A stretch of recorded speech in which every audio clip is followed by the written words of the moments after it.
Corona ವೈರಸ್ನಿಂದಾಗಿ ಬಸವ ಜಯಂತಿಯನ್ನ ಸರಳವಾಗಿ ಆಚರಣೆ. ಲಿಂಗಭೇದ ಜಾತಿ ಭೇದದ ವಿರುದ್ಧ ಹೋರಾಟ ಮಾಡಿದ ಮಹಾಶರಣರು ಬಸವಣ್ಣ. ತಮ್ಮ ವಚನದ ಮೂಲಕ ಸಮಾಜದ ಅಂಕುಡೊಂಕುಗಳನ್ನ ತಿದ್ದಲು ಮುಂದಾದವರು ಜಗಜ್ಯೋತಿ ಬಸವೇಶ್ವರರು. ಪಂಚಾಯತ್ ಪುರಸ್ಕಾರ 2020ನೇ ಸಾಲಿನ ಪ್ರಗತಿ ಆಧರಿಸಿ ಪ್ರಕಟಣೆ ಹೊರಡಿಸಿದ ಕೇಂದ್ರ ಸರ್ಕಾರ. ಕರ್ನಾಟಕದಲ್ಲಿ ಏಕೈಕ ಗ್ರಾಮ ಪಂಚಾಯತ್ ಆಗಿ ದಕ್ಷಿಣ ಕನ್ನಡ ಜಿಲ್ಲೆ ಸುಳ್ಯ ತಾಲೂಕಿನ ಕನಕಮಜ್ಜಲು ಗ್ರಾಮ ಆಯ್ಕೆ. ನಾನಾಜಿ ದೇಶ್ಮುಖ್ ರಾಷ್ಟ್ರೀಯ ಗೌರವ ಗ್ರಾಮ ಸಭೆಯ ಪುರಸ್ಕಾರಕ್ಕೆ ಪ್ರಶಸ್ತಿ ಲಭಿಸಿದೆ. ಮತ್ತು ಕರೋನಾ ವೈರಸ್ನಿಂದಾಗಿ ದೇಶವೇ ಹೈರಾಣಾಗಿದ್ದು ವಿಶ್ವಕ್ಕೆ ಪಾರಾಗುವ ಚಿಂತೆ. ಆದರೆ ಹಾಸನ ಜನರಿಗೆ ಚಿನ್ನ ಖರೀದಿಯ ಚಿಂತೆ. ಲಾಕ್ಡೌನ್ ಇದ್ದರೂ ಚಿನ್ನ ಖರೀದಿಯಲ್ಲಿ ತೊಡಗಿದ ಜನತೆ, ವರ್ತಕರಿಗೂ ಹಾಗೂ ಗ್ರಾಹಕರಿಗೂ ಬಿಸಿ ಮುಟ್ಟಿಸಿದ ಪೊಲೀಸರು.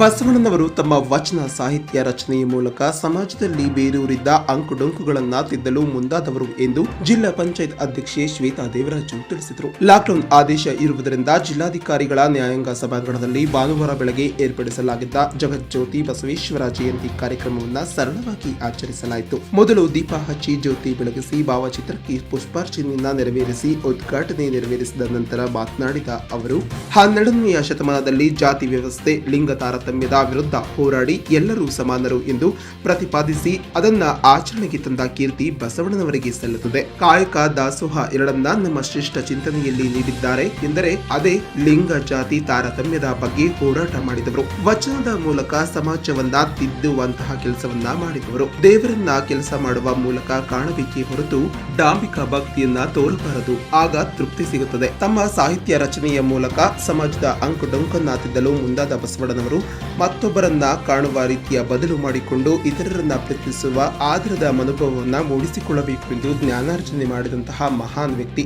ಜಾತಿ ನೋಡಬೇಡ ಎಂದು ಸಾರಿದಂತಹ ತತ್ವಜ್ಞಾನಿ ಎಂದು ಬಣ್ಣಿಸಿದರು. ಜಿಲ್ಲಾಧಿಕಾರಿ ಆರ್ ಗಿರೀಶ್ ಅವರು ಮಾತನಾಡಿ, ಬಸವಣ್ಣ ಜಾತಿ ಪದ್ಧತಿ ಮೂಢನಂಬಿಕೆಗಳ ವಿರುದ್ಧ ಹೋರಾಡುವ ಜೊತೆಗೆ ಅನುಭವ ಮಂಟಪವನ್ನ ಸ್ಥಾಪಿಸಿ 100 ಶರಣರನ್ನ ರೂಪಿಸಿದರು. ಇದರಿಂದ ಹೊಸ ಸಮಾಜದ ವ್ಯವಸ್ಥೆ ಪ್ರಾರಂಭವಾಯಿತು ಎಂದು ತಿಳಿಸಿದರು. ಶತಮಾನಗಳ ನಂತರವೂ ಬಸವಣ್ಣನವರ ಸ್ಮರಿಸಲಾಗುತ್ತಿದ್ದು ಅದಕ್ಕೆ ಅವರ ಚಿಂತನೆ, ಜೀವನಾದರ್ಶಗಳನ್ನ, ಗಟ್ಟಿತನದ ಜನಪರ ಕಾಳಜಿ ಹಾಗೂ ಸಾರ್ವಕಾಲಕ್ಕೂ ಪ್ರಸ್ತುತವಾಗಿರುವ ವಚನವೇ ಕಾರಣ ಎಂದರು. ಜಿಲ್ಲಾ ಪೊಲೀಸ್ ವರಿಷ್ಠಾಧಿಕಾರಿ ಶ್ರೀನಿವಾಸ್ ಗೌಡ ಮಾತನಾಡಿ, ಮಹಾನ್ ಮಾನವತಾವಾದಿ ಬಸವಣ್ಣನವರನ್ನ ಕಾಯಕವೇ ಕೈಲಾಸ ಎಂದು ಜಗತ್ತಿಗೆ ಸಾರಿದವರು ಹಾಗೂ ಜಾತಿ ಪದ್ಧತಿಯನ್ನ ಹೋಗಲಾಡಿಸಲು ಹೋರಾಡಿದವರು. ಹಾಗಾಗಿ ಎಲ್ಲರೂ ಅವರ ದಾರಿಯಲ್ಲಿ ನಡೆಯೋಣ ಎಂದರು. ತಾಲೂಕು ಪಂಚಾಯತ್ ಅಧ್ಯಕ್ಷರಾದಂತಹ ನಿಂಗೇಗೌಡ ಅವರು ಮಾತನಾಡಿ, ಬಸವಣ್ಣನವರು ವಚನದಲ್ಲಿ ಹೇಳುತ್ತಾ ಮೂಢನಂಬಿಕೆ, ಜಾತಿ ಪದ್ಧತಿ, ವರ್ಣಭೇದ ಮತ್ತು ವರ್ಗ ಭೇದಗಳಿಗೆ ವಿರುದ್ಧ ಹೋರಾಡಿ ನಾವೆಲ್ಲರೂ ಒಂದೇ, ಎಲ್ಲರೂ ನಮ್ಮವರೇ ಎಂದು ಜಗತ್ತಿಗೆ ಸಾರಿದವರು. ವೀರಶೈವ ಸಮಾಜದ ಪ್ರಮುಖರಾದಂತಹ ಜಿಲ್ಲಾ ಪತ್ರಕರ್ತರ ಸಂಘದ ಅಧ್ಯಕ್ಷರಾದಂತಹ ಉದಯ್ ಕುಮಾರ್, ವೀರಶೈವ ಸಂಘದ ಕಾರ್ಯದರ್ಶಿ ಭುವನಾಕ್ಷ, ಬಸವ ಕೇಂದ್ರದ ಕಾರ್ಯದರ್ಶಿ ಸೋಮಶೇಖರ್ ಅವರು ಮಾತನಾಡಿ, ಬಸವಣ್ಣನವರು ಎಲ್ಲ ಕಾಲಕ್ಕೂ ದಾರಿದೀಪವಾಗಿದ್ದಾರೆ. ಅವರ ಚಿಂತನೆಯನ್ನ ಎಲ್ಲರೂ ಅಳವಡಿಸಿಕೊಂಡರೆ ಸಮಾಜ ಉನ್ನತ ಹಾದಿಯಲ್ಲಿ ಸಾಗಲು ಸಾಧ್ಯ ಎಂದು ಅಭಿಪ್ರಾಯಪಟ್ಟರು. ಬಸವಣ್ಣವರ ಜಯಂತಿಯನ್ನು ಆಚರಿಸ್ತಾ ಇದ್ದೀವಿ. ಆಗಿನ ಕಾಲದಲ್ಲಿ ಯಾವ ರೀತಿ ಒಂದು ವಚನ ಸಾಹಿತ್ಯಗಳ ಮೂಲಕ ನಮ್ಮ ಸಮಾಜದಲ್ಲಿರುವಂತಹ ಏನು ಸಾಮಾಜಿಕ ಪಿಡುಗಳು ಏನಿದ್ದಾವೆ, ಜಾತಿ ವ್ಯವಸ್ಥೆ ಆಗಿರ್ಬೋದು, ಲಿಂಗ ತಾರತಮ್ಯ ಆಗಿರ್ಬೋದು, ಹೀಗೆ ಸಾಕಷ್ಟು ಒಂದು ಸಾಮಾಜಿಕ ಪಿಡುಗುಗಳನ್ನ ದಿಟ್ಟವಾಗಿ ಹೆಜ್ಜೆ ಇಟ್ಕೊಂಡು ಒಂದು ತೊಡೆದು ಹಾಕಿದಂಥವರು ಅಂದರೆ 12ನೇ ಶತಮಾನದಲ್ಲಿ ಬಸವಣ್ಣವರು.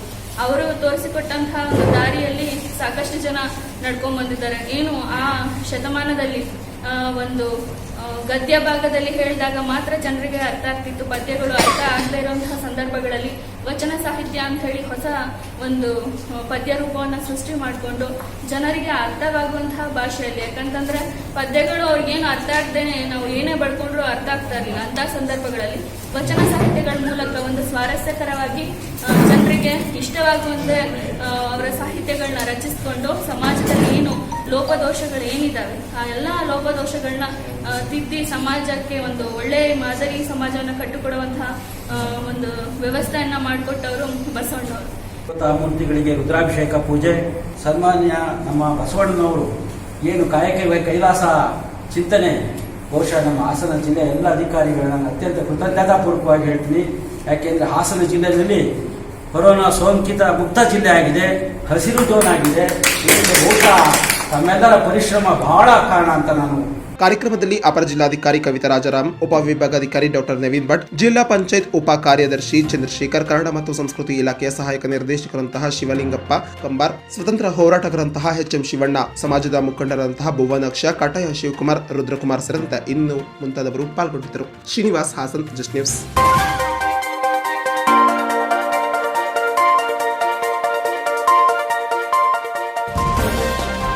ಲಾಕ್ಡೌನ್ ನಡುವೆಯೂ ಬಾಗಿಲು ಹಾಕಿಕೊಂಡು ವ್ಯಾಪಾರ ಮಾಡುತ್ತಿದ್ದ ಬಟ್ಟೆ ಅಂಗಡಿಯೊಂದನ್ನ ಪೊಲೀಸರು ಲಾಕ್ಡೌನ್ ಮಾಡಿರುವ ಘಟನೆ ಚನ್ನರಾಯಪಟ್ಟಣದಲ್ಲಿ ನಡೆದಿದೆ. ಚನ್ನರಾಯಪಟ್ಟಣದ ಬಾಗೂರು ರಸ್ತೆಯಲ್ಲಿರುವ ದಿನೇಶ್ ಕ್ಲೋತ್ ಸೆಂಟರ್ನಲ್ಲಿ ಇಂದು ಬೆಳಗ್ಗೆ ಅಂಗಡಿ ತೆರೆದಿದ್ದು 50ಕ್ಕೂ ಹೆಚ್ಚು ಮಂದಿ ಗ್ರಾಹಕರು ಅಂಗಡಿಯಲ್ಲಿ ವ್ಯಾಪಾರ ಮಾಡಿದ್ದು ಕರೋನಾ ನಿಯಮವನ್ನ ಗಾಳಿಗೆ ತೋರಿದ್ದು ವಿಷಯ ತಿಳಿದ ಪೊಲೀಸರು ಸ್ಥಳಕ್ಕೆ ಆಗಮಿಸಿ ಬಟ್ಟೆ ಅಂಗಡಿಯೊಂದನ್ನ ಸುಮಾರು 50ಕ್ಕೂ ಹೆಚ್ಚು ಮಂದಿಗೂ ಅಧಿಕ ವ್ಯಾಪಾರಸ್ಥರು ವ್ಯಾಪಾರ ಮಾಡಿ ಹೋಗಿರುವ ಬಗ್ಗೆ ತಿಳಿದು ಬಂದಿದ್ದು ಬಟ್ಟೆ ಕೊಳ್ಳಲು ಬಂದಿದ್ದ ಮಂದಿಯನ್ನ ಹೊರಗೆ ಕಳಿಸಿ ಬಟ್ಟೆ ಅಂಗಡಿಗೆ ಬೀಗ ಮುದ್ರೆಯನ್ನ ಹಾಕಿದ್ದಾರೆ. ಇನ್ನು ಈ ಬಟ್ಟೆ ಅಂಗಡಿ ರಾಜಸ್ಥಾನ್ ಮೂಲದ ಪ್ರಕಾಶ್ ಜೈನ್ ಎಂಬುವವರಿಗೆ ಸೇರಿದೆ ಎನ್ನಲಾಗಿದೆ. ಅಲ್ಲದೆ ಅವರು ತಾಲೂಕಿನ ಕನ್ನಡ ಸಾಹಿತ್ಯ ಪರಿಷತ್ ಅಧ್ಯಕ್ಷರಾಗಿದ್ದು ಇತರರಿಗೆ ಮಾದರಿಯಾಗಿರಬೇಕಾಗಿದ್ದವರೇ ಇಂತಹ ನಿಯಮಗಳನ್ನ ಉಲ್ಲಂಘಿಸಿರುವುದು ಶೋಚನೀಯ, ಸಾರ್ವಜನಿಕರ ಆಕ್ರೋಶಕ್ಕೆ ಕಾರಣವಾಗಿದೆ. ಅಲ್ಲದೆ ಬಟ್ಟೆ ಅಂಗಡಿಯಲ್ಲಿ ವ್ಯಾಪಾರ ಮಾಡುವ ವೇಳೆ ಮಾಸ್ಕ್ ಸೇರಿದಂತೆ ಸ್ಯಾನಿಟೈಸರ್ ಬಳಕೆ ಮಾಡದೇ ಇರುವುದು ನಿಯಮದ ಉಲ್ಲಂಘಿಸಿರುವುದನ್ನ ವಿರುದ್ಧ ಸಾರ್ವಜನಿಕರು ಪೊಲೀಸರಿಗೆ ಮೌಖಿಕ ದೂರನ್ನ ನೀಡಿದ್ದು ಸೂಕ್ತ ಕ್ರಮಕ್ಕೆ ಆಗ್ರಹಿಸಿದ್ದಾರೆ. Pradeep, Channarayapatna, just news.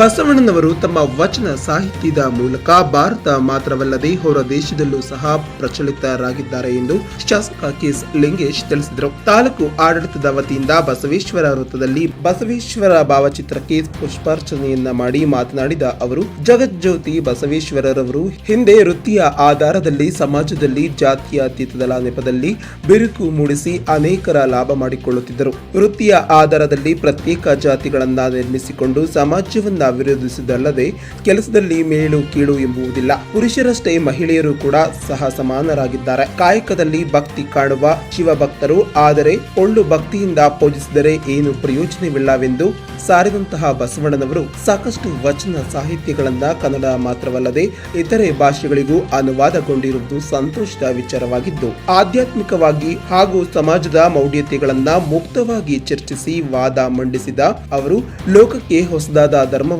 ನೀಡಿ ವಿಶ್ವಗುರು ಎನಿಸಿ ಕರೆಯಲ್ಪಟ್ಟರು. ಅದರಿಂದ ಈ ಕೋವಿಡ್-19 ನಿಂದ ಜನಸಾಮಾನ್ಯರು ತಮ್ಮ ಬದುಕಿಗೋಸ್ಕರ ಹೋರಾಟ ಮಾಡುತ್ತಿದ್ದಾರೆ. ಇಂತಹ ಸಂದರ್ಭದಲ್ಲಿ ಬಸವಣ್ಣನವರ ತತ್ವ ಏನಿದೆ ಅದನ್ನ ಅಳವಡಿಸಿಕೊಳ್ಳಬೇಕು. ಉಳ್ಳವರು ಬಡವರಿಗೆ ಸಹಾಯ ಮಾಡುವ ಮೂಲಕ ಬಸವಣ್ಣನವರ ತತ್ವ ಸಿದ್ಧಾಂತವನ್ನ ಅಳವಡಿಸಿಕೊಂಡಾಗ ಮಾತ್ರ ತತ್ವ ಸಿದ್ಧಾಂತಗಳಿಗೆ ಗೌರವ ನೀಡಿದಂತಾಗುತ್ತದೆ ಎಂದು ತಿಳಿಸಿದರು. Doctor B R. ಅಂಬೇಡ್ಕರ್ ಅವರು ಸಂವಿಧಾನದ ರೂಪರೇಷೆಯನ್ನು ಬಸವ ತತ್ವಕ್ಕೆ ಕೊಟ್ಟಂತವರು, ಸಂವಿಧಾನದ ರೂಪರೇಷೆಯನ್ನು ಕೊಟ್ಟು ಅದನ್ನು ಕಾನೂನಾಗಿ ಮಾಡಿ ಆ ಬಸವ ತತ್ವ ಇವತ್ತು ಪ್ರಜಾಪ್ರಭುತ್ವ ಬುನಾದಿಯಾಗಿ ಇಡೀ ಪ್ರಪಂಚದಲ್ಲಿ ಈ ದೇಶದಲ್ಲಿ ಇದೆ ಅಂತಂದರೆ ಅದಕ್ಕೆ ಬುದ್ಧ, ಬಸವ, ಅಂಬೇಡ್ಕರ್ ಕಾರಣ. ಇವತ್ತು ನಾವು ಪೂಜೆ ಮಾಡೋದು ಬೇಕಾಗಿಲ್ಲ, ಆದರೆ ಅವರ ಸಿದ್ಧಾಂತವನ್ನು ಅಳವಡಿಸಿಕೊಳ್ಳೋದ್ರ ಮೂಲಕ ನಾವು ಗೌರವವನ್ನು ಸಲ್ಲಿಸ್ತಕ್ಕಂಥ ಕೆಲಸ ಮಾಡೋಣ. 100ಕ್ಕೆ 100 ನಾವು ಬಸವಣ್ಣ ಆಗಲಿಕ್ಕಾಗಲ್ಲ.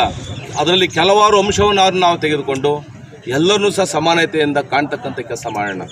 ಇವತ್ತು ಭ್ರಷ್ಟಾಚಾರ ಎಲ್ಲೆಡೆ ತಾಂಡವಾಡ್ತಕ್ಕಂಥ ಅವತ್ತೇ ಹಣದ ವ್ಯಾಮೋಹ ಇರುವಾದಂಥ ಬಸವಣ್ಣರು ಹೇಳಿದಂಥವ್ರು. ಮುಂದಿನ ಆಗುವವುಗಳೆಲ್ಲ ಗೊತ್ತಿರ್ತಕ್ಕಂಥದ್ದು. ಇವತ್ತು ಕೊರೋನಾ ಪ್ರಯುಕ್ತನೂ ಸಹ ಹಿಂದೆ ಬಸವಣ್ಣರು ಆ ವಚನಕಾರ ಹೇಳ್ತಕ್ಕಂಥದ್ದು, ಕಾಣದ ಕ್ರಿಮಿಯೊಂದು ಮನುಜ ಕುಲಕ್ಕೆ ತಲ್ಲಣಿಸರೇನೋ ಒಂದು ಪದ. ಈ ಸಂದರ್ಭದಲ್ಲಿ ತಾಲೂಕು ಪಂಚಾಯತ್ ಅಧ್ಯಕ್ಷ ಇಂದಿರಾ ರವಿಕುಮಾರ್, ಜಿಲ್ಲಾ ಪಂಚಾಯತ್ ಸದಸ್ಯರಾದಂತಹ ಲತಾ ಮಂಜೇಶ್ವರಿ, ಲತಾ ದಿಲೀಪ್, ತಾಲೂಕು ಸದಸ್ಯರಾದಂತಹ ಶಶಿಕುಮಾರ್, ಮಂಜುನಾಥ್, ಸಂಗೀತ, ತಹಶೀಲ್ದಾರ್ ನಟೇಶ್, ತಾಲೂಕು ಪಂಚಾಯತ್ ಇಒ ರವಿಕುಮಾರ್, ಎಪಿಎಂಸಿಯ ಅಧ್ಯಕ್ಷ ನಾಗೇಶ್, ಪುರಸಭೆಯ ಮಾಜಿ ಅಧ್ಯಕ್ಷ ಎಚ್ಎಂ ದಯಾನಂದ್, ವೀರಶೈವ ಮಹಾಸಭಾದ ತಾಲೂಕು ಯುವ ಘಟಕದ ಅಧ್ಯಕ್ಷ ಗೊಂಡೇಹಳ್ಳಿ ಚೇತನ್, ವೈದ್ಯಾಧಿಕಾರಿಗಳಾದಂತಹ ಡಾಕ್ಟರ್ ನರಸೇಗೌಡ, ಡಾಕ್ಟರ್ ವಿಜಯ್, ವೀರಶೈವ ಮುಖಂಡರಾದಂತಹ ಯೋಗೇಶ್, ನಿಂಗರಾಜು, ವಿವೇಕ್, ನಟರಾಜು ಸೇರಿದಂತೆ ಇನ್ನು ಮುಂತಾದವರು ಹಾಜರಿದ್ದರು. Ganesh, Belur, just news.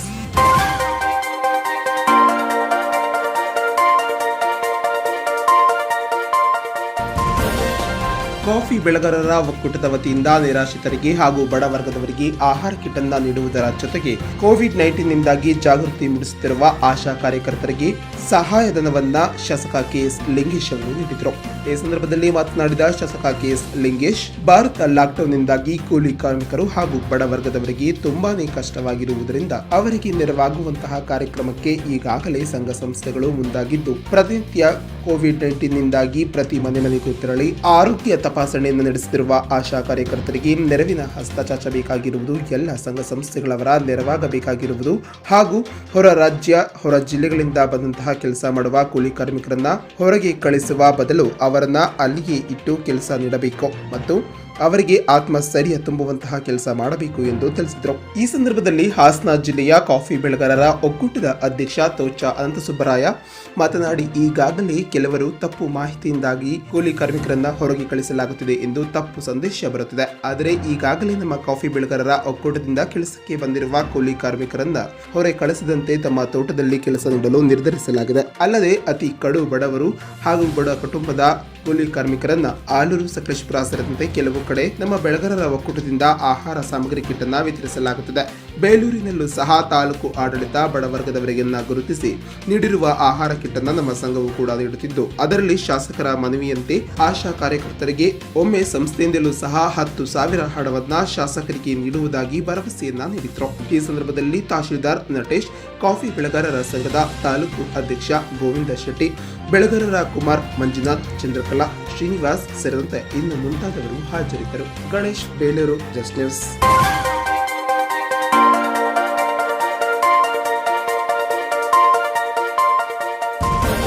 ಕೆಲಸಕ್ಕೆಂದು ಕೂಲಿ ಅರಸಿಕೊಂಡು ಬಂದಿದ್ದ ಹೊರ ಜಿಲ್ಲೆಯಿಂದ ಆಗಮಿಸಿದ ಅತಂತ್ರರಾದ ಕಾರ್ಮಿಕರನ್ನ ಇಲ್ಲಿಯೇ ತಾಲೂಕಿನ ಆಡಳಿತದ ವತಿಯಿಂದ ಅವರ ಹುಟ್ಟೂರಿಗೆ ಕಳಿಸಿಕೊಟ್ಟರು. ಕೆಲವು ಕಾಫಿ ತೋಟದಲ್ಲಿ ಕೆಲಸ ಮಾಡಲು ಬಂದಿದ್ದ ಕೋವಿಡ್-19 ಭಾರತ ಲಾಕ್ಡೌನ್ನಿಂದಾಗಿ ತಮ್ಮ ಹುಟ್ಟೂರಿಗೆ ಹೋಗಲಾಗದೆ ಅತಂತ್ರರಾಗಿದ್ದಂತಹ ಕಾರ್ಮಿಕರನ್ನ ಸುಮಾರು 10 ದಿನಗಳ ಕಾಲ 48 ಕೂಲಿ ಕಾರ್ಮಿಕರಿಗೆ ಊಟ ವಸತಿಯನ್ನ ಇಲ್ಲಿಯ ಸಮಾಜ ಕಲ್ಯಾಣ ಇಲಾಖೆಯಿಂದ ನೀಡಲಾಗಿತ್ತು.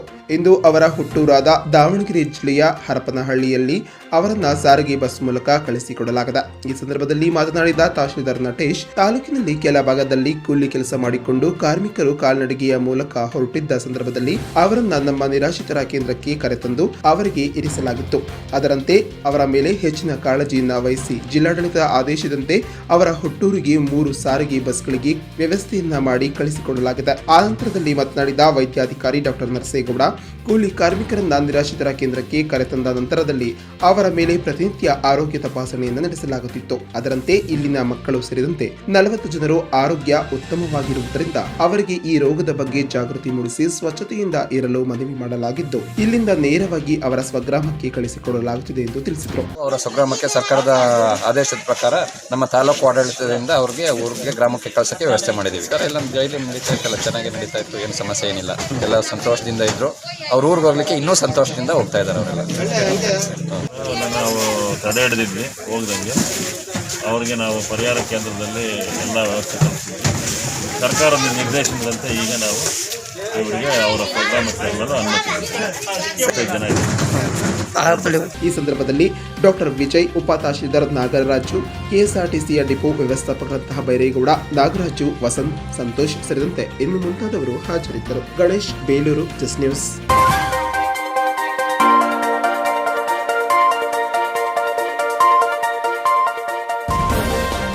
ಕಳೆದ 2 ದಿನಗಳ ಹಿಂದೆ ಸುರಿದಿರುವ ಭಾರಿ ಮಳೆಯಿಂದಾಗಿ ನಗರದ ಹೊಸ ಲೈನ್ ರಸ್ತೆಯ ಉದ್ದಕ್ಕೂ ಗುಂಡಿಗಳು ಕಾಣಿಸಿಕೊಂಡು ನೂರಾರು ವಾಹನಗಳು ಗುಂಡಿಯಲ್ಲಿ ಸಿಲುಕಿ ಅಪಾಯ ತಂದೊಡ್ಡಿದೆ. ಅಮೃತ ಯೋಜನೆಯಡಿಯಲ್ಲಿ ಹಾಸನ ನಗರದ ಸುತ್ತಮುತ್ತಲಗಳಿಗೆ ನೀರು ಒದಗಿಸಲೆಂದು ರಸ್ತೆಯ ಉದ್ದಕ್ಕೂ ಗುಂಡಿಯನ್ನ ತೆಗೆಯಲಾಗಿ ಕಾಮಗಾರಿ ನಂತರ ಮುಚ್ಚಿಸಲಾಗಿತ್ತು. ಆದರೆ ಕಳೆದ 2 ದಿನಗಳ ಹಿಂದೆ ಸುರಿದಿರುವ ಮಳೆಗೆ ನಗರದ ಹೊಸ ಲೈನ್ ರಸ್ತೆ ಉದ್ದಕ್ಕೂ ಗುಂಡಿ ಹೋಗಿದ್ದು ಮುಚ್ಚಲಾದಂತಹ ರಸ್ತೆಗಳು ಕುಸಿದಿವೆ. ಈ ಸಂದರ್ಭದಲ್ಲಿ ಈ ಭಾಗದಲ್ಲಿ ಸಂಚರಿಸುವ ವಾಹನಗಳು ರಸ್ತೆಯ ಗುಂಡಿಯಲ್ಲಿ ಸಿಲುಕಿಕೊಂಡಿದ್ದು, ಸಾರ್ವಜನಿಕರ ನೆರವಿನಿಂದಾಗಿ ವಾಹನಗಳನ್ನ ಮೇಲಕ್ಕೆತ್ತಲಾಗಿದೆ. ನಂತರದಲ್ಲಿ ಗುಂಡಿಗಳಿಗೆ ಜನರು ಗಿಡಗಳನ್ನ ನೆಟ್ಟು ಜಾಗೃತಿ ಮೂಡಿಸಿದರು. ಲಾಕ್ಡೌನ್ ಇರುವ ಹಿನ್ನೆಲೆಯಲ್ಲಿ ಕಳೆದ 1 ತಿಂಗಳ ಹಿಂದೆ ರಸ್ತೆ ಕಾಮಗಾರಿ ಸೇರಿದಂತೆ ಇತರೆ ಕೆಲಸಗಳೆಲ್ಲ ಅಲ್ಲಲ್ಲೇ ಅರ್ಧಕ್ಕೆ ನಿಂತು ಹೋಗಿದೆ. ಕಳೆದ 2-3 ದಿವಸಗಳಿಂದ ಕೆಲ ಕಾಮಗಾರಿಗಳಿಗೆ ಲಾಕ್ಡೌನ್ ಸಡಿಲಗೊಂಡಿರುವುದರಿಂದ ಕಾಮಗಾರಿ ಪೂರ್ಣಗೊಳ್ಳದೆ ಹಾಗೆ ಉಳಿದಿವೆ. ಹೊಸ ಲೈನ್ ರೋಡ್ ಅಮೃತ ಯೋಜನೆ ಪ್ರಯುಕ್ತ ಪೈಪ್ ಎಲ್ಲ ಉಳಿದು ಈಗ ಮಳೆ 2 ದಿವಸದಿಂದ ಮಳೆ ಬಂದು ಗುಂಡಿ ಬಿದ್ದು ಹೋಗಿದೆ. ಕಾರ್ ವೆಹಿಕಲ್ಗಳೆಲ್ಲ ಉಣ್ಕೊಂಡು ರೋಡ್ ತಿರುಗಾಕ್ತಾರೆ. ಕೂಡಲೇ ಬಂದು ಎಲ್ಲ ಪರಿಣಿತರು ಬಂದು ನೋಡಿ ಸರಿ ಮಾಡಿ ಅಂತ ಹೇಳ್ತಾರೆ. 3 ದಿವಸದಿಂದ ಆಗಿದೆ. ಮಳೆ ಬಂದು ಮೊನ್ನೆ ನೆನ್ನೆ ಮಳೆ ಬಂತ, ರಾತ್ರಿಯಿಂದ ನೆನ್ನೆ ಮಳೆ, ನೆನ್ನೆಯಿಂದ ಬಂದು ಗಿಡ ನೆಟ್ಟಿದ್ರಲ್ಲ ಅದಕ್ಕೆ ತಿರುಗಾಡ್ತವೆ ಅಂತ, ಗಿಡ ನೆಟ್ಟಿದ್ರೆ ಗಾಡಿ ವೆಹಿಕಲ್ ತಿರುಗಾಡ್ತವೆ ಅಂತ. Srinivas Hassan, just news.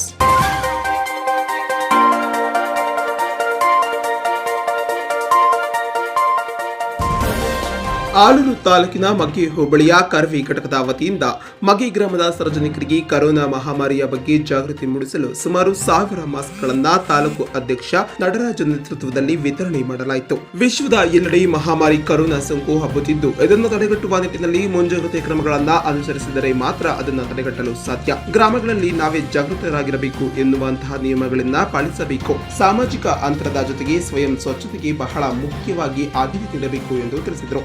ನಮ್ಮಲ್ಲಿ ಏನು ಅಂದರೆ ಇಲ್ಲಿ ವಿಶೇಷವಾಗಿ ನಮ್ಮ ಮಧ್ಯಘಟ್ಟರು ಒಂದು ಈ ಸ್ವಯಂ ಮಾಸ್ಕ್ನ ವಿತರಣೆ ಮಾಡುವಂಥ ಕಾರ್ಯಕ್ರಮ ಒಂದು ಒಳ್ಳೆಯ ಕಾರ್ಯಕ್ರಮ ಮಾಡ್ತಿದ್ದಾರೆ. ಅವರಿಗೆ ಇನ್ನೊಮ್ಮೆ ವಿಶೇಷವಾಗಿ ಅಭಿನಂದಿಸಿ. ಕಾರ್ಯಕ್ರಮದಲ್ಲಿ ತಾಲೂಕು ಲಯನ್ಸ್ ಅಧ್ಯಕ್ಷ, ತಾಲೂಕು ಕರವೇ ಉಪಾಧ್ಯಕ್ಷ ರಘುಪಾಳ್ಯ, ತಾಲೂಕು ಪಂಚಾಯತ್ ಮಾಜಿ ಉಪಾಧ್ಯಕ್ಷ ಕೆಎಸ್ ಕಾಂತರಾಜು, ಜೆಡಿಎಸ್ ಮುಖಂಡ ಚೇತನ್, ಮಗ್ಗೆ ಹೋಬಳಿಯ ಘಟಕದ ಅಧ್ಯಕ್ಷ ರಮೇಶ್, ಆರೋಗ್ಯ ಇಲಾಖೆಯ ಸಿಬ್ಬಂದಿಗಳಂತಹ ನೀಲಾಂಬಿಕಾ ಸೇರಿದಂತೆ ಕರ್ನಾಟಕ ರಕ್ಷಣಾ ವೇದಿಕೆಯ ಕಾರ್ಯಕರ್ತರುಗಳು ಹಾಜರಿದ್ದರು. Kumaraswamy, Alur, just news.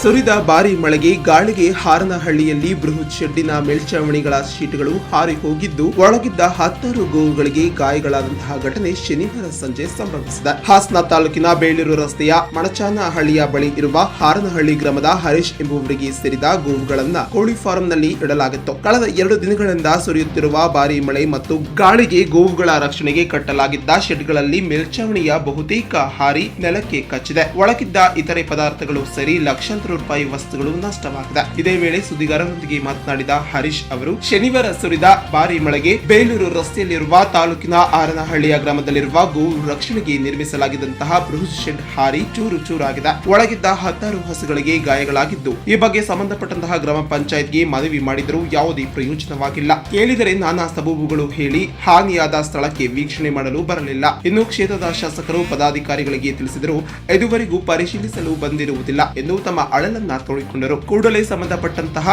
ಅಧಿಕಾರಿಗಳು ಹಾರನಹಳ್ಳಿಯ ಗ್ರಾಮ ಪಂಚಾಯಿತಿಗೆ ಹಾನಿಯಾದ ಸ್ಥಳಕ್ಕೆ ಆಗಮಿಸಿ ಸೂಕ್ತ ಪರಿಹಾರ ನೀಡಬೇಕು ಎಂದು ಒತ್ತಾಯಿಸಿ ಮನವಿ ಮಾಡಿದರು. ನಿನ್ನೆ ಮಳೆಗಳಿಂದ ತುಂಬಾ ನಷ್ಟ ಇದೆ. ಹಸು ಫಾರ್ಮು ಶೀಟ್ ಎಲ್ಲ ಹಾರೋಗಿದೆ. ಸುಮಾರು 2 ರಿಂದ 3 ಲಕ್ಷ ರೂಪಾಯಿ ಹಾನಿಯಾಗಿದೆ. ಯಾರು ಕೂಡ ಇದುವರೆಗೂ ಪರಿಹಾರ ಅಲ್ಲಿ ಯಾರು ಬಂದಿಲ್ಲ. ಅಧಿಕಾರಿಗಳಾಗಲಿ ಭೇಟಿ ನೀಡಿ ಏನು ವ್ಯವಸ್ಥೆ ಮಾಡಿಲ್ಲ. ಅದರಿಂದ ತುಂಬಾ ಏನೇನು ನಷ್ಟ ಆಗಿದೆ? ಶೀಟು ಮತ್ತೆ ಫಾರಮು ಎಲ್ಲ ಬಿದ್ದೋಗಿದೆ. ಇದರೊಳಗೆ ಏನೇನಿತ್ತು? ಹಸುಗಳಿದ್ದು, ಹಸುಗಳಿಗೆ ತುಂಬಾ ಏಟಾಗಿದೆ. ಹೆಚ್ಚು ಕಮ್ಮಿ 10-12 ಹಸುಗಳು 10 ಏಟಾಗಿದೆ. ಫುಲ್ ನಷ್ಟ ಉಂಟಾಗಿದೆ.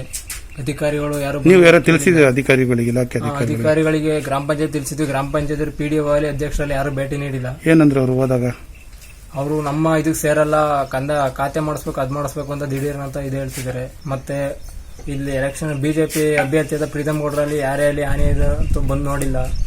ಅವರ ಕಾರ್ಯಕರ್ತರಾಗಲಿ ಭೇಟಿ ನೀಡಿಲ್ಲ. ಬಂದು ಏನು ಅಂತ ಕೇಳಿಲ್ಲ. ಅಧ್ಯಕ್ಷರಲ್ಲಿ ಬಂದಿಲ್ಲ.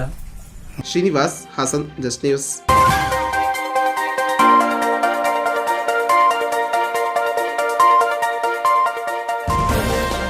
ಪಂಚಾಯತ್ ಪುರಸ್ಕಾರ 2020 ಸಾಲಿನ ಪ್ರಗತಿ ಆಧರಿಸಿ ಕೇಂದ್ರದ ಪುರಸ್ಕೃತ ದೀನದಯಾಳು ಪಂಚಾಯತ್ ಸಶಕ್ತೀಕರಣ ಪುರಸ್ಕಾರವಾದಂತಹ ನಾನಾಜಿ ದೇಶ್ಮುಖ್ ರಾಷ್ಟ್ರೀಯ ಗೌರವ ಗ್ರಾಮ ಸಭಾ ಪುರಸ್ಕಾರ 2020ಕ್ಕೆ ಕರ್ನಾಟಕದಲ್ಲೇ ಏಕೈಕ ಗ್ರಾಮ ಪಂಚಾಯತ್ ಆಗಿ ದಕ್ಷಿಣ ಕನ್ನಡ ಜಿಲ್ಲೆಯ ಸುಳ್ಯ ತಾಲೂಕಿನ ಕನಕಮಜ್ಜಳು ಗ್ರಾಮ ಪಂಚಾಯತ್ ಆಯ್ಕೆಯಾಗಿದೆ.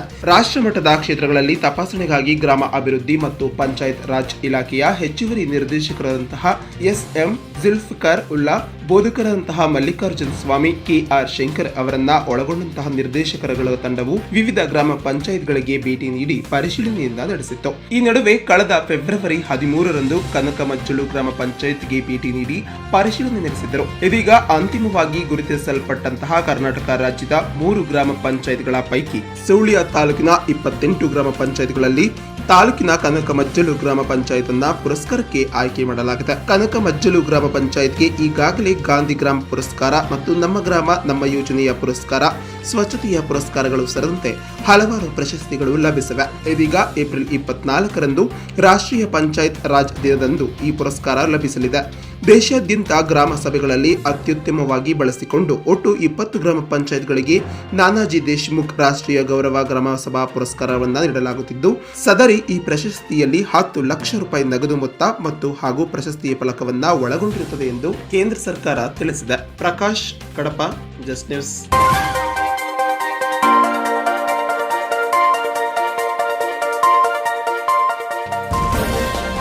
ಅಯ್ಯೋ ಸ್ವಾಮಿ, ಮಾಡಕ್ಕೆ ಕೆಲಸವಿಲ್ವಾ? ತಿನ್ನೋಕೆ ಅನ್ನವೇ ಇಲ್ಲ, ಊರಿಗೆ ಕಳಿಸಿಕೊಡಿ, ಹೋಗಿ ಜೀವನ ಮಾಡುತ್ತೇವೆ ಎಂದರೆ ಅನುಮತಿ ಕೊಡುತ್ತಿಲ್ಲ ಎಂದು ಪಟ್ಟಣದ ಮಳಲಿ ರಸ್ತೆಯ ಬದಿಯಲ್ಲಿ ಗುಡಿಸಲಿನಲ್ಲಿ ವಾಸವಾಗಿರುವ ಗಂಗಾ ಎಂಬುವ ಹೆಣ್ಣು ಮಗಳ ಪರಿಸ್ಥಿತಿ ಎಂತಹವರಿಗೂ ಕಣ್ಣೀರು ತರುತ್ತದೆ. ಪಟ್ಟಣದ ಮಳಲಿ ಗ್ರಾಮಕ್ಕೆ ಹೋಗುವ ರಸ್ತೆ ಬದಿಯಲ್ಲಿರುವ ಖಾಲಿ ನಿವೇಶನದಲ್ಲಿ ತುಮಕೂರಿನ ಗುರುಸ್ವಾಮಿ ಎಂಬುವವರ ಕುಟುಂಬ ಗುಡಿಸಲಿನಲ್ಲಿ ಆಶ್ರಯ ಪಡೆದಿದ್ದು, ಶನಿವಾರ ಸುರಿದ ಭಾರಿ ಮಳೆಗೆ ಇವರ ಪರಿಸ್ಥಿತಿ ಮತ್ತಷ್ಟು ಚಿಂತಾಜನಕವಾಗಿದೆ. ಪ್ರತಿ ವರ್ಷ ಮಲೆನಾಡು ಭಾಗದಲ್ಲಿ ಉತ್ತಮ ರೀತಿಯಲ್ಲಿ ಕೂಲಿ ಕೆಲಸಗಳನ್ನ ದೊರಕುತ್ತಿರುವುದರಿಂದ ಈ ಕುಟುಂಬ ಸಹ ತುಮಕೂರಿನಿಂದ ಕಳೆದ 5 ತಿಂಗಳ ಹಿಂದೆ ಕೂಲಿಯನ್ನ ಆರಿಸಿಕೊಂಡು ಪಟ್ಟಣಕ್ಕೆ ಬಂದಿದೆ. ಕೂಲಿ ಕೆಲಸ ಮಾಡಿಕೊಂಡು ನೆಮ್ಮದಿಯಾಗಿದ್ದ ಕುಟುಂಬಕ್ಕೆ ಲಾಕ್ಡೌನ್ ಶನಿಯಂತೆ ಒಕ್ಕರಿಸಿದೆ. 2 ಗುಡಿಸಲುಗಳಲ್ಲಿ ಈ ಕುಟುಂಬ ವಾಸವಾಗಿದ್ದು ಒಟ್ಟು 8 ಮಂದಿ ಇದ್ದು 4 ಜನ ಮಕ್ಕಳು ಸೇರಿದ್ದಾರೆ. ಕಳೆದ 1 ತಿಂಗಳ ಹಿಂದೆ ಸರಿಯಾದ ಕೆಲಸವಿಲ್ಲದೆ ಊಟ ತಿಂಡಿಗೂ ಈ ಕುಟುಂಬ ಪರದಾಡುತ್ತಿದೆ. ಕಳೆದ ಕೆಲವು ದಿನಗಳ ಹಿಂದೆ ಹಲವು ದಾನಿಗಳು ಇವರ ಊಟ ಹಾಗೂ ಆರೋಗ್ಯ ಸಾಮಗ್ರಿಗಳನ್ನ ನೀಡಿದ್ದು, ಆದರೆ ಇದೀಗ ದಾನಿಗಳಿಗೆ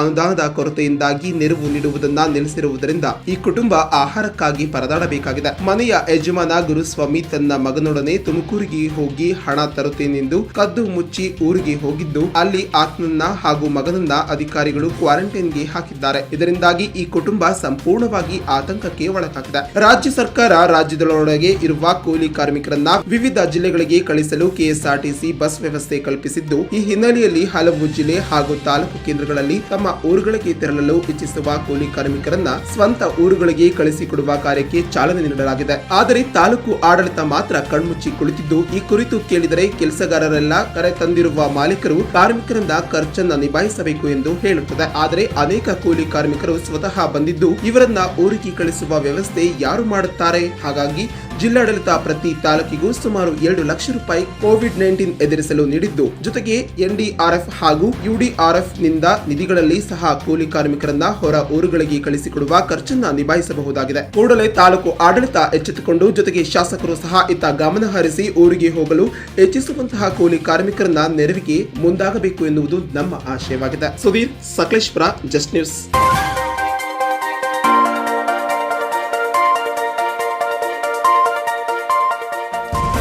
ಕೊರೋನಾ ವೈರಸ್ ಹರಡುವ ಹಿನ್ನೆಲೆಯಲ್ಲಿ ತಡೆಯಲು ಲಾಕ್ಡೌನ್ ಆದೇಶ ಇರುವುದರಿಂದ ಜಿಲ್ಲಾ ಕಾಂಗ್ರೆಸ್ ಪಕ್ಷದ ಕಚೇರಿಯಲ್ಲಿ ಸರಳವಾಗಿ ಬಸವ ಜಯಂತಿಯನ್ನ ಆಚರಿಸಲಾಯಿತು. ಕಾಂಗ್ರೆಸ್ ಪಕ್ಷದ ಜಿಲ್ಲಾಧ್ಯಕ್ಷ ಜಾವಗಳ್ಳಿ ಮಂಜುನಾಥ್, ಮುಖಂಡರಾದಂತಹ ಬಿ ಶಿವರಾಮ್, ಎಸ್ಎಂ ಆನಂದ್, ವಕೀಲರ ಸಂಘದ ಮಾಜಿ ಅಧ್ಯಕ್ಷ ದೇವರಾಜೇಗೌಡ, ಕುಮಾರಸ್ವಾಮಿ, ನಾಯಕರಹಳ್ಳಿ ಅಶೋಕ್, ಶಿವಕುಮಾರ್ ಸೇರಿದಂತೆ ಇತರರು ಮೊದಲು ಬಸವಣ್ಣನವರ ಭಾವಚಿತ್ರಕ್ಕೆ ಪುಷ್ಪಾರ್ಚನೆಯನ್ನ ನೆರವೇರಿಸಿದರು. ನಂತರ ಮಾತನಾಡಿದ ಪಕ್ಷದ ಜಿಲ್ಲಾಧ್ಯಕ್ಷ ಜಾವಗಳ್ಳಿ ಮಂಜುನಾಥ್, ಜಗಜ್ಯೋತಿ ಬಸವೇಶ್ವರವರು 12ನೇ ಶತಮಾನದಲ್ಲಿ ಮಾತ್ರ ಸೀಮಿತವಾಗಲಿಲ್ಲ, ಅವರು ಎಂದಿಗೂ ಮುಂದಿಗೂ ಎಂದೆಂದಿಗೂ ಇರುತ್ತಾರೆ. ಜಗತ್ತಿನಲ್ಲಿ ಜಾತಿ ಎಂಬುದನ್ನ ನಿರ್ಮಿತವಾಗಿರುವುದರಿಂದ ಮಾನವ ಕುಲಕ್ಕೆ ಮಾರಕವಾಗಿದ್ದ ಈ ಒಂದು ನಿಯಮವನ್ನ ವಿರುದ್ಧ ಹೋರಾಡಿದಂತಹ ದೈವ ವ್ಯಕ್ತಿ, ಕಲ್ಪಿತವೇ ಹೊರತು ದೈವ ನಿರ್ಮಿತವಲ್ಲ ಎಂದು ಹೇಳಿದವರು ಬಸವಣ್ಣನವರು ಸಮಾಜದ ಸುಧಾರಣೆ ಮಾಡಲು ಮತ್ತು ಅಂದು ಕಾಣಿಸಿಕೊಂಡಿದ್ದಂತಹ ಅಸಮಾನತೆಯನ್ನ ಹೋಗಲಾಡಿಸಲು ತಮ್ಮ ವಚನದ ಮೂಲಕ ಸಾರಿದವರು. ನಮ್ಮ ಕಾಯಕವನ್ನ ನಾವು ಮಾಡಬೇಕು ಎಂದು ಕಿವಿಮಾತು ಹೇಳಿದವರು. ಇಂತಹ ಶರಣರ ತತ್ವ ಹಾಗೂ ಸಿದ್ಧಾಂತಗಳನ್ನ ಅಳವಡಿಸಿಕೊಂಡರೆ ಮಾನವೀಯತೆಯ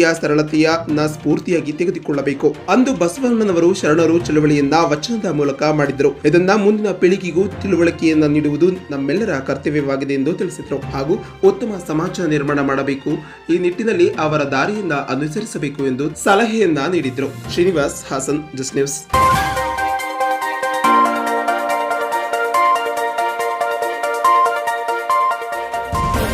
ಬೇರೂರು ಗ್ರಾಮಕ್ಕೆ ಮೀಸಲಿಟ್ಟಿದ್ದಂತಹ ಸರ್ಕಾರಿ ಜಾಗವನ್ನ ಕಬಳಿಸಲಾಗಿದೆ. ಈ ಗ್ರಾಮದ ಜಾಗಕ್ಕೆ ಹಾಕಿದಂತಹ ಗುಡಿಸಲುಗಳನ್ನ ರಾತ್ರಿಯ ಸಮಯದಲ್ಲಿ ಬೆಂಕಿ ಹಚ್ಚಿ ಸುಟ್ಟು ಹಾಕಲಾಗಿದೆ ಎಂದು ಗ್ರಾಮಸ್ಥರು ಆಕ್ರೋಶವನ್ನ ವ್ಯಕ್ತಪಡಿಸಿದರು. ತಾಲೂಕಿನ ಮಾದಿಹಳ್ಳಿಯ ಹೋಬಳಿಯ ರಾಮಿನಹಳ್ಳಿಯ ಸರ್ವೆ ನಂಬರ್ ಸುಮಾರು 4 ಎಕರೆ 30 ಕುಂಟೆ ಸರ್ಕಾರಿ ಜಾಗವನ್ನ ಗ್ರಾಮಸ್ಥರ ಅನುಕೂಲಕ್ಕಾಗಿ ಮೀಸಲಿಡಲಾಗಿತ್ತು. ಕೆಲವು ಪ್ರಭಾವಿ ವ್ಯಕ್ತಿಗಳು ಸುಳ್ಳು ದಾಖಲೆಗಳನ್ನ ಸೃಷ್ಟಿಸಿ ತಾಲೂಕು ಆಡಳಿತಕ್ಕೆ ಸರ್ಕಾರಿ ಜಾಗವನ್ನ ಕಬಳಿಸಲು ಹುನ್ನಾರ ನಡೆಸಿದ್ದಾರೆ. ಅದರಿಂದ ಗ್ರಾಮದ ಸುಮಾರು 40 ಜನ ನಿವೇಶನವನ್ನ ಇಲ್ಲದೆ ಜನರು ಸುಮಾರು 40 ಗುಡಿಸಲುಗಳನ್ನ ಇಲ್ಲಿ ಹಾಕಿಕೊಂಡಿದ್ದರು. ಶನಿವಾರ ರಾತ್ರಿ ಯಾರೋ ಇಲ್ಲದ ಸಮಯದಲ್ಲಿ ನೋಡಿಕೊಂಡು ಏಕಾಏಕಿ ಗುಡಿಸಲುಗಳಿಗೆ ಬೆಂಕಿಯನ್ನ ಹಚ್ಚಿ ಅವುಗಳನ್ನ ನೆಲಸಮ ಮಾಡಿದ್ದಾರೆ. ವಿಷಯ ತಿಳಿದು ಸ್ಥಳಕ್ಕೆ ಆಗಮಿಸಿದ ತಹಶೀಲ್ದಾರ್ ನಟೇಶ್, ತಾಲೂಕು ಪಂಚಾಯತ್ ಕಾರ್ಯನಿರ್ವಹಣಾ ಅಧಿಕಾರಿ ರವಿಕುಮಾರ್, ಪಿಎಸ್ಐ ಅಜಯ್ ಕುಮಾರ್ ಭೇಟಿ ನೀಡಿ ಪರಿಶೀಲನೆಯನ್ನ ಮಾಡಿದ್ರು ಹಾಗೂ ಸ್ಥಳ ಪರಿಶೀಲನೆ ಮಾಡಿ ಪರಿಸ್ಥಿತಿಯನ್ನ ಶಾಂತಗೊಳಿಸಿದ್ರು. ಈ ಸಂದರ್ಭದಲ್ಲಿ ಮಾತನಾಡಿದ ಗ್ರಾಮಸ್ಥರಾದಂತಹ ದೊಡ್ಡೇಗೌಡ ಹಾಗೂ ಅಣ್ಣೇಗೌಡ, ರಾಮೇರನಹಳ್ಳಿಯ ಸರ್ವೆ ನಂಬರ್ 102ರಲ್ಲಿ ಸುಮಾರು 4 ಎಕರೆ 36 ಕುಂಟೆ ಜಾಗವನ್ನ ಸರ್ಕಾರಿ ಖರಾಬು ಜಾಗವಾಗಿದ್ದು, ಈಗಾಗಲೇ ಈ ಜಾಗವನ್ನ ನಮ್ಮ ಗ್ರಾಮದ ನಿವೇಶನ ರಹಿತ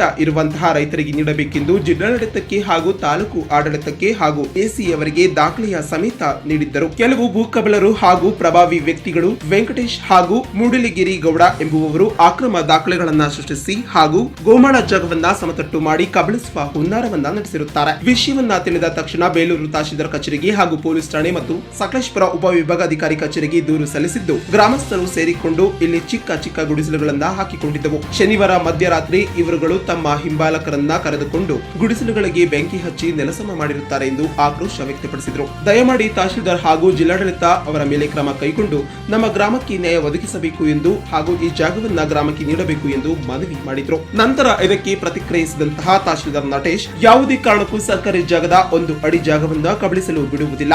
ಯಾರೇ ಆದರೂ ಒತ್ತುವರಿ ಮಾಡಿದ್ದು ಕಂಡು ಬಂದಲೇ ಅವರ ಮೇಲೆ ನಿರ್ದಾಕ್ಷಿಣ್ಯವಾಗಿ ಕ್ರಮ ಕೈಗೊಳ್ಳಲಾಗುವುದು. ಅಲ್ಲದೆ ಭಾರತ ಲಾಕ್ಡೌನ್ ಆದ ಸಮಯದಲ್ಲಿ ಗುಂಪುಗೂಡಿ ಚರ್ಚಿಸುವುದು ಸಮಂಜಸವಲ್ಲ.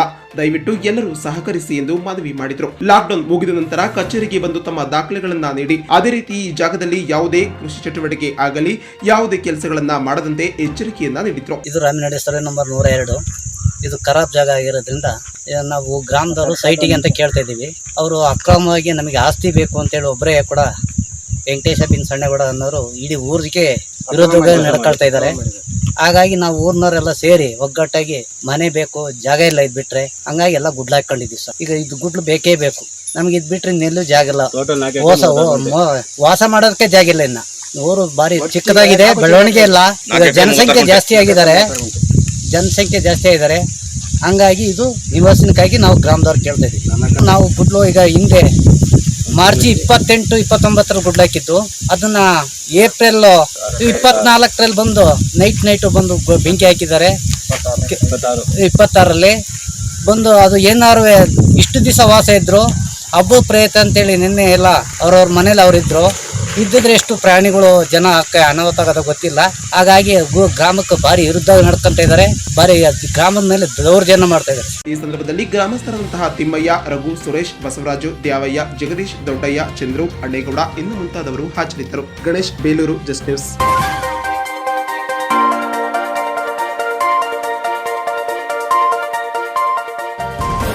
ಅರಸೀಕೆರೆ ತಾಲೂಕಿನ ಕಚೇರಿಯ ಆವರಣದಲ್ಲಿ ಕಾಯಕಯೋಗಿ ಬಸವೇಶ್ವರವರ ಜಯಂತಿಯನ್ನ ಸರಳವಾಗಿ ಆಚರಿಸಲಾಯಿತು. ಈ ಸಂದರ್ಭದಲ್ಲಿ ಬಸವಣ್ಣನವರ ಭಾವಚಿತ್ರಕ್ಕೆ ಪುಷ್ಪ ನಮನವನ್ನ ಸಲ್ಲಿಸಿ ಶಾಸಕ ಕೆಎಸ್ ಶಿವಲಿಂಗೇಗೌಡ ಮಾತನಾಡಿದರು. ಬಸವಣ್ಣನವರ ಆದರ್ಶಗಳನ್ನ ಎಲ್ಲರೂ ಅಳವಡಿಸಿಕೊಳ್ಳಬೇಕಾಗಿದೆ, ಸಮಾನತೆ, ಕಾಯಕ ತತ್ವಗಳನ್ನ ಆಚರಿಸುವಂತೆ ತಿಳಿಸಿದರು. ಕನ್ನಡ ಸಾಹಿತ್ಯ ಕ್ಷೇತ್ರಕ್ಕೆ ವಚನದ ಮೂಲಕ ಅಭೂತಪೂರ್ವ ಕೊಡುಗೆ ನೀಡಿರುವ ಇವರು 1500ಕ್ಕೂ ಹೆಚ್ಚು ವಚನಗಳನ್ನ ರಚಿಸಿದ್ದಾರೆ. ಶೋಷಿತ ರಹಿತ ಸಮಾನತೆಯ ಸಮಾಜದ ಸೃಷ್ಟಿಗಾಗಿ ಹೋರಾಡಿದ ಸಾಮಾಜಿಕ ಹರಿಕಾರ ಎಂದು ಬಣ್ಣಿಸಿದರು. 12ನೇ ಶತಮಾನದಲ್ಲಿ ಅರ್ಥರಹಿತ ಆಚಾರ ವಿಚಾರಗಳಿಗೆ ಮೇಲು ಕೀಳು ಭಾವನೆಗಳನ್ನ ತೊಡೆದು ಹಾಕಿದವರು, ಲಿಂಗ ಭೇದವನ್ನ ತಾರತಮ್ಯವನ್ನ ಹೋಗಲಾಡಿಸಲು ಶ್ರಮಿಸಿದವರು ಎಂದು ಬಸವಣ್ಣನವರನ್ನ ತತ್ವ ಆದರ್ಶಗಳನ್ನ ತಿಳಿಸಿದರು.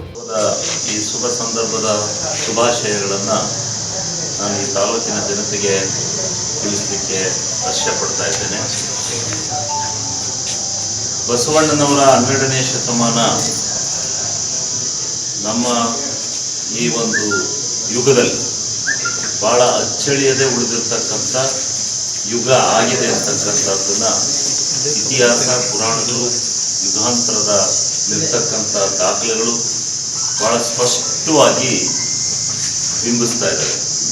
ಇವತ್ತು ತಾಲೂಕಿನ ಆಡಳಿತ ಈ ಒಂದು ಬಸವೇಶ್ವರರ ಜಯಂತಿಯನ್ನು ಬಹಳ ಸರಳವಾಗಿ ಕೊರೋನಾದಿಂದ. ಈ ಸಂದರ್ಭದಲ್ಲಿ ತಹಶೀಲ್ದಾರ್ ಸಂತೋಷ್ ಕುಮಾರ್, ಇಒ ನಟರಾಜು, ಪೌರಾಯುಕ್ತ ಕಾಂತರಾಜು, ಲಿಂಗಾಯತ ಸಮುದಾಯದ ಮುಖಂಡರುಗಳು ಉಪಸ್ಥಿತರಿದ್ದರು. ಮುಹಿದೀನ್ Pasha, Arsikere, just news.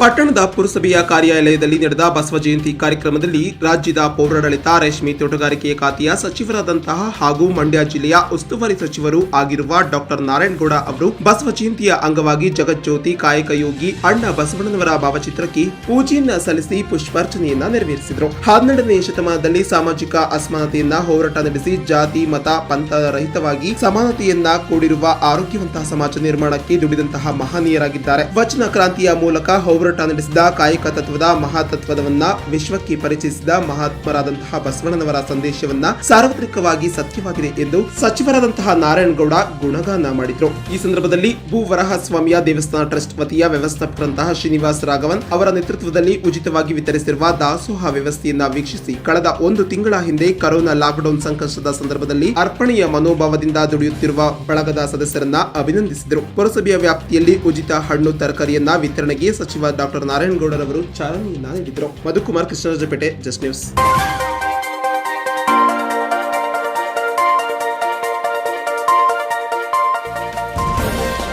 Corona virus ಎಂಬುವ ಮಹಾಮಾರಿ ಆವರಿಸಿರುವುದರಿಂದ ದೇಶವೇ ಲಾಕ್ಡೌನ್ ಪರಿಸ್ಥಿತಿಯಲ್ಲಿ ಇರುವುದು. ಹಾಸನ ಜನರು ಚಿನ್ನ ಖರೀದಿ ಮಾಡಲು ಭಾನುವಾರ ಮುಗಿಬಿದ್ದಿರುವವರಿಗೆ ಪೊಲೀಸರು ಎಚ್ಚರಿಕೆಯ ನೀಡಿ ಬಿಸಿ ಮುಟ್ಟಿಸಿದರು. ಅಕ್ಷಯ ತೃತೀಯದ ಹಿನ್ನೆಲೆಯಲ್ಲಿ ಇಂದು ಚಿನ್ನವನ್ನ ಖರೀದಿ ಮಾಡಿದರೆ ಐಶ್ವರ್ಯ ಹೆಚ್ಚಾಗುತ್ತದೆ ಎಂಬುವ ಮೂಢನಂಬಿಕೆಯನ್ನ ಹೊಂದಿದಂತಹ ಹಲವು ಜನಗಳು ಬದುಕು ಇಲ್ಲವೇ ಚಿನ್ನ ಮುಖ್ಯ ಎಂಬುವ ಅರಿತು ಇಲ್ಲದೆ ಮೂಢ ನಂಬಿಕೆಯನ್ನ ಒಳಪಟ್ಟಿರುವಂತಹ ಜನರು ಜ್ಯುವೆಲರ್ಸ್ ಶಾಪ್ಗೆ ಕರೆ ಮಾಡಿ ಚಿನ್ನಾಭರಣ ಖರೀದಿ ಮಾಡಲು ಮುಂದಾಗಿದ್ದಾರೆ. ಜ್ಯುವೆಲರ್ಸ್ ಶಾಪ್ ಮಾಲೀಕರು ಕೂಡ ಲಾಕ್ಡೌನ್ ಬದಿಗೊತ್ತಿ ಕದ್ದು ಮುಚ್ಚಿ ತಮ್ಮ ವ್ಯಾಪಾರವನ್ನ ಮಾಡಲು ಮುಂದಾಗಿರುವುದು ಆತಂಕದ ವಿಚಾರವಾಗಿದ್ದು, ಸಾಮಾಜಿಕ ಅಂತರವನ್ನ ಕೂಡ ಪಾಲಿಸದೆ ಚಿನ್ನ ಬೆಳ್ಳಿ ಅಂಗಡಿಯ ಗ್ರಾಹಕರು ಕುಳಿತಿದ್ದರು. ಇದನ್ನ ಅರಿತ ಪೊಲೀಸ್ ಸಿಬ್ಬಂದಿಯವರು ಸುಮ್ಮನೆ ಕುಳಿತುಕೊಳ್ಳಲಿಲ್ಲ. ಅಂತವರಿಗೆ ಜ್ಯುವೆಲರ್ಸ್ ಶಾಪ್ಗೆ ತೆರಳಿ ಎಚ್ಚರಿಕೆಯನ್ನ ನೀಡುವ ಮೂಲಕ ಬಿಸಿಯನ್ನ ಮುಟ್ಟಿಸಿದ್ರು. Srinivas, Hassan, just news.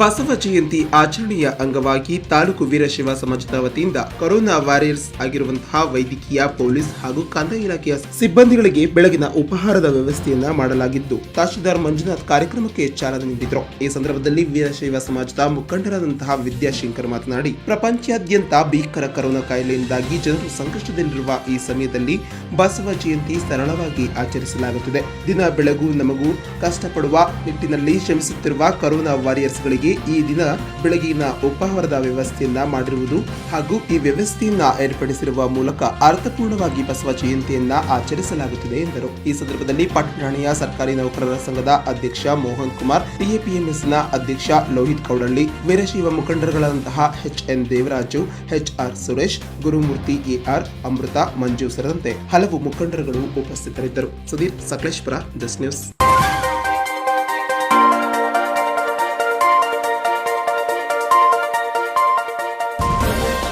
ಹೊಳೆನರಸೀಪುರ ಪಟ್ಟಣದ ಶ್ರೀ ರಾಘವೇಂದ್ರ ಸ್ವಾಮಿ ಮಠದಲ್ಲಿ ಅಕ್ಷಯ ತೃತೀಯ ಪ್ರಯುಕ್ತವಾಗಿ ಶ್ರೀ ಮಠದಲ್ಲಿ ವಿಶೇಷವಾಗಿ ಪೂಜಿಸಲಾಯಿತು. ತಾಲೂಕಿನ ಆರಾಧ್ಯ ದೈವ ಶ್ರೀ ಲಕ್ಷ್ಮೀ ನರಸಿಂಹ ಸ್ವಾಮಿಯವರ ದೇವರ ಪ್ರತೀತವಾಗಿ ಶ್ರೀ ರಾಘವೇಂದ್ರ ಸ್ವಾಮಿ ಮಠದಲ್ಲಿ ಶ್ರೀ ರಾಯರ ಬೃಂದಾವನಕ್ಕೆ ಪಂಚಾಮೃತ ಅಭಿಷೇಕವನ್ನ ನಡೆಸಿ ಶ್ರೀ ಗಂಧಾಲಂಕಾರ ಸೇವೆಯನ್ನ ನೆರವೇರಿಸಿ ಲೋಕ ಕಲ್ಯಾಣಕ್ಕಾಗಿ ಪ್ರಾರ್ಥಿಸಿ ಮಹಾಮಂಗಳಾರತಿಯನ್ನ ನೆರವೇರಿಸಿದರು. Ravikumar, Holenarasipura, just news. Corona ವೈರಸ್ನಿಂದಾಗಿ ಬಸವ ಜಯಂತಿಯನ್ನ ಸರಳವಾಗಿ ಆಚರಣೆ. ಲಿಂಗಭೇದ, ಜಾತಿ ಭೇದದ ವಿರುದ್ಧ ಹೋರಾಟ ಮಾಡಿದ ಮಹಾಶರಣರು ಬಸವಣ್ಣ. ತಮ್ಮ ವಚನದ ಮೂಲಕ ಸಮಾಜದ ಅಂಕುಡೊಂಕುಗಳನ್ನ ತಿದ್ದಲು ಮುಂದಾದವರು ಜಗಜ್ಯೋತಿ ಬಸವೇಶ್ವರರು. ಪಂಚಾಯತ್ ಪುರಸ್ಕಾರ 2020ನೇ ಸಾಲಿನ ಪ್ರಗತಿ ಆಧರಿಸಿ ಪ್ರಕಟಣೆ ಹೊರಡಿಸಿದ ಕೇಂದ್ರ ಸರ್ಕಾರ. ಕರ್ನಾಟಕದಲ್ಲಿ ಏಕೈಕ ಗ್ರಾಮ ಪಂಚಾಯತ್ ಆಗಿ ದಕ್ಷಿಣ ಕನ್ನಡ ಜಿಲ್ಲೆ ಸುಳ್ಯ ತಾಲೂಕಿನ ಕನಕಮಜ್ಜಲು ಗ್ರಾಮ ಆಯ್ಕೆ. ನಾನಾಜಿ ದೇಶ್ಮುಖ್ ರಾಷ್ಟ್ರೀಯ ಗೌರವ ಗ್ರಾಮ ಸಭೆಯ ಪುರಸ್ಕಾರಕ್ಕೆ ಪ್ರಶಸ್ತಿ ಲಭಿಸಿದೆ. ಮತ್ತು ಕರೋನಾ ವೈರಸ್ನಿಂದಾಗಿ ದೇಶವೇ ಹೈರಾಣಾಗಿದ್ದು ವಿಶ್ವಕ್ಕೆ ಪಾರಾಗುವ ಚಿಂತೆ. ಆದರೆ ಹಾಸನ ಜನರಿಗೆ ಚಿನ್ನ ಖರೀದಿಯ ಚಿಂತೆ. ಲಾಕ್ಡೌನ್ ಇದ್ದರೂ ಚಿನ್ನ ಖರೀದಿಯಲ್ಲಿ ತೊಡಗಿದ ಜನತೆ, ವರ್ತಕರಿಗೂ ಹಾಗೂ ಗ್ರಾಹಕರಿಗೂ ಬಿಸಿ ಮುಟ್ಟಿಸಿದ ಪೊಲೀಸರು.